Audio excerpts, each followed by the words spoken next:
తెలంగాణ రాష్ట్ర వ్యాప్తంగా ముందుగా రాజధాని నగరంలో దాని తదుపరి అన్ని జిల్లాల్లో కూడా ఎక్కడైతే చెరువులు ఆక్రమణకు గురైనాయో వాటిని తిరిగి చెరువులను పునరుద్ధరించడానికి రేపొద్దున ఈ యొక్క భౌగోళిక పరిస్థితుల్లో వాతావరణ కాలుష్యాన్ని నుంచి వాతావరణాన్ని పరిరక్షించుకోవడానికి పర్యావరణాన్ని పరిరక్షించుకోవడానికి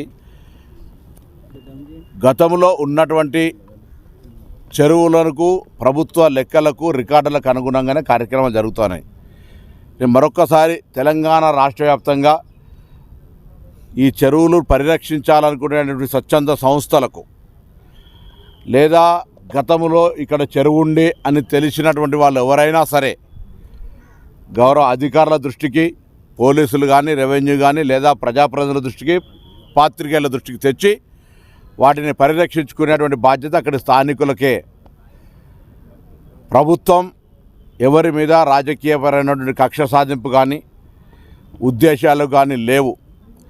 దీనికి ప్రజల నుంచి వస్తున్న స్పందన రాష్ట్ర వ్యాప్తంగా ప్రజలు ఈ అంశాన్ని హర్షిస్తూ ఉన్నారు. అనేక సందర్భాల్లో ఎక్కడైనా అన్యాయంగా జరిగిందంటే తప్పకుండా మీరు న్యాయస్థానాలు ఉన్నాయి.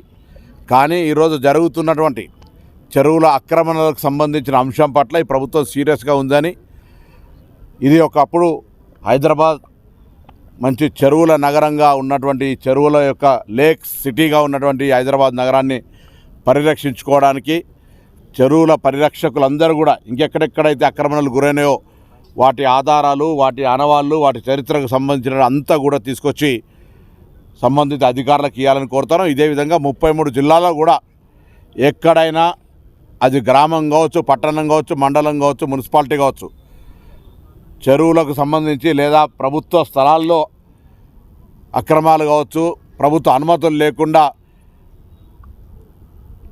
పెద్ద పెద్ద అక్రమ కట్టడాలు కావచ్చు, వాటన్నిటి పట్ల మీకున్న సమాచారాన్ని, అవగాహనను, ఆలోచనను ప్రభుత్వం దృష్టికి తెమ్మని చెప్పి కోరుతాను. ప్రజలకు కూడా ఇటువంటి కార్యక్రమాల్లో భాగస్వాములు కావాలని సందర్భంగా విజ్ఞప్తి చేస్తాను.